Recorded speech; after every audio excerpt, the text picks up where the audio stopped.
First, let's go to Bowen's green energy transition as it continues to unravel. Joining me for the latest, the Australian's environment editor, Lloyd. Graham, we're going to run around the country a little bit tonight. I want to start in Tasmania. It was supposed to be the renewable battery of the nation with the hydro and other technologies, but it's now facing its own energy supply crisis. There's issues with the Marinus link, and you'll explain to us what those are. There was supposed to be this big wind and solar boom on the island. Well, that hasn't materialised. There's issues with debt financing capability. There's a whole lot of big factories down there in Tassie. They're being told there's no further power available if they want to upgrade or expand their business. What on earth's going on? Well, good evening, Peter. Look, this comes straight from the file of you couldn't make this stuff up. The battery of the nation is flat. Tasmania has been long self-sufficient in electricity due to its hydroelectric projects. And it's been eyed off by other governments around the place to say, well, look, we can tap into that like Snowy 2.0 and we can use hydro to firm up all the renewables around the place. The problem is that sort of required the construction of a new interconnector with Victoria and construction of a whole load of wind projects to supply across and allow the firming power. In the meantime, the hydroelectric company in Tasmania has become a power trader rather than a power supplier to Tasmania, and it's basically saying, look, it's run out of water, it's down on capacity, it can no longer promise supplies to the companies that are in Tasmania. So unless a good deal of money is found to put everything back on track, it's a pretty bleak outlook for industry in Tasmania. And of course, we've got to go to those wind and solar projects because we know Bob Brown in particular, there's that big wind project in the north of the state.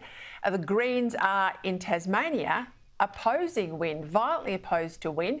I can't see a coal-fired power station opening up on Tasmania. So where do they go from here?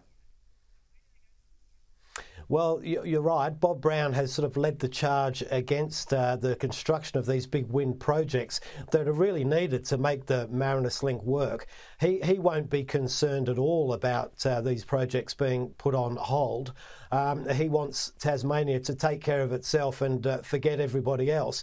The irony is that with Tasmania supplying hydro elsewhere to firm up supplies on the mainland, it's resorted to burning gas to sort out its own needs. I tell you, you know, if we don't sort our energy crisis out, and it is a crisis, we won't have an economy in this country. We won't have businesses to employ people. We can't all be, you know, on the dole or baristas and run nail bars. I mean, that's what you find up and down main streets at the moment. I worry for Australia's future, honestly. And now it's starting to hit agriculture.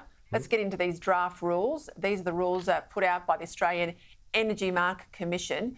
This will force transmission companies, we are told, that when they go to put up high voltage power lines, that they must then engage with farmers to gain, and I quote, they call it a social licence.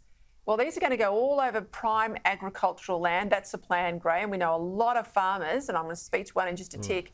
They are furious about this because when the line goes in, they're not allowed to farm within, you know, X or Y metres of these high voltage power lines, and it dramatically reduces our agricultural land carrying capacity, our ability to export food and fibre and feed ourselves. How's this going to play out if the laws are adopted? Well, anybody that's spent any time with communities where these projects are being put in place knows that there is very hostile reception and people do not want them. Look, it's possible to see a bit of a sleight of hand in these new rules. They're basically saying, oh look, the authorities have to negotiate with local communities and tell them what they're doing. Well, they've been doing that already. It's just the feedback coming back the other way is, look, we don't want it. So I think ultimately this is putting in place a system that a frustrated government eventually is going to settle on compulsion. And I think these communities face being railroaded down to accepting these projects, and these consultation measures are really just a bit of cover for that. I tell you, if we go down that path in Australia, there will be electoral punishment right across the board. Graham, Lloyd, thank you.